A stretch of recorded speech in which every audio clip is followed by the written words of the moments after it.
বর্ষার দুপুর মানে প্লেটে গরম ভাত আর ইলিশের সুবাস। বাঙালির পাতে ইলিশ থাকলে আর কি কিছু লাগে?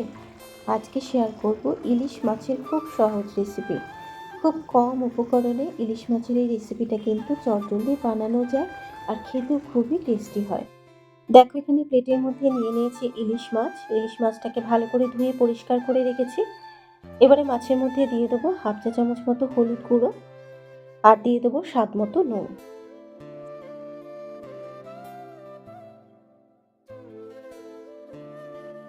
নুন আর হলুদ গুঁড়োটা মাছের সাথে মিশিয়ে নিয়ে মাছটাকে খুব ভালো করে একটু মেখে নেব। আজকে রান্না করব বেগুন দিয়ে, আর বেগুন দিয়ে একটু পাতলা করে মাছের ঝোলটা বানাবো। তবে বেগুন দিয়ে আমরা কিন্তু প্রায় প্রত্যেকেই এই মাছের ঝোলটা রান্না করে থাকি। আর বেগুন দিয়ে ইলিশ মাছের পাতলা ঝোল বানালে খেতে কিন্তু খুবই টেস্টি হয়। মাছটা মেখে নেবার পর এভাবে মাছটাকে 5 মিনিট রেখে দেব। 5 মিনিট পরে এবারে মাছ ভাজার জন্য ফ্রাইং প্যানের মধ্যে দিয়েছি বেশ কিছুটা পরিমাণে সর্ষের তেল।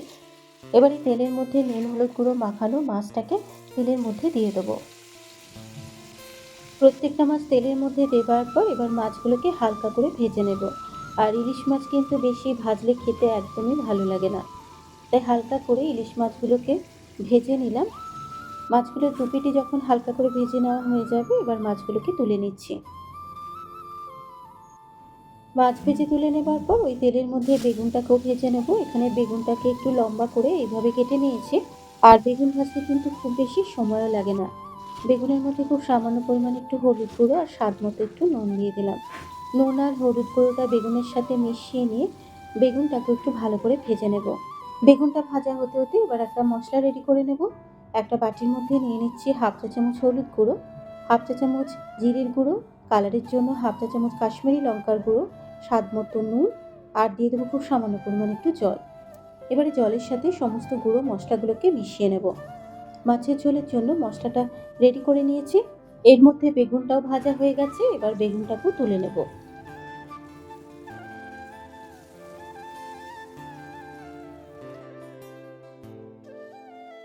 বেগুন ভেজে তুলে নেবার পর ওই তেলেই কিন্তু রান্নাটাকে করে নেব। তেলের মধ্যে হাফ চা চামচ কালো জিরে ফোড়ন দিলাম। এবার ফোড়নটাকে খুব ভালো করে একটু ভেজে নিয়ে এবার মশলাটা দিয়ে দেবো আর সামান্য পরিমাণে একটু জল দেব আর দিয়ে দেবো কয়েকটা চেরা কাঁচা লঙ্কা। এবার মশলাটা খুব ভালো করে একটু কষিয়ে নেব যতক্ষণ না মশলা থেকে তেল ছেড়ে আসবে। প্রায় মিনিট 4 সময় ধরে মশলাটাকে ভালো করে কষিয়ে নিয়েছি আর মশলা থেকে কিন্তু তেলও ছেড়ে এসেছে। এবার এর মধ্যে পরিমাণ মতো জল দিয়ে দেবো। যেহেতু পাতলা ঝোল বানাবো তাই জলের পরিমাণটা একটু বেশি দিলাম। জল দেবার পর এবার মশলার সাথে মিশিয়ে নেব। মেশানো হয়ে যাবার পর এবার এর মধ্যে ভেজে রাখা ইলিশ মাছগুলোকে দিয়ে দেবো। ভেজে রাখা ইলিশ মাছগুলো দেবার পর এবার ঝোলের সাথে একটু মিশিয়ে নেব। মিশিয়ে নেবার পর এবার ঢাকা দিয়ে ইলিশ মাছটাকে একটু রান্না হতে দেব। প্রায় 5 মিনিট ঢাকা দিয়ে ইলিশ মাছটাকে রান্না করে নিলাম। এবার এর মধ্যে এক এক করে ভেজে রাখা বেগুনগুলোকে দিয়ে দেবো।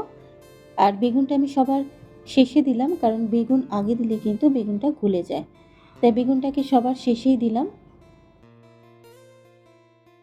ভেজে রাখা বেগুনটা দেবার পর এবার ঝোলের সাথে একটু মিশিয়ে নেব। মিশিয়ে নেবার পর আরও মিনিট 2 ঢাকা দিয়ে ইলিশ মাছটাকে একটু রান্না করে নিলেই তৈরি হয়ে যাবে বেগুন দিয়ে ইলিশ মাছের পাতলা ঝোল।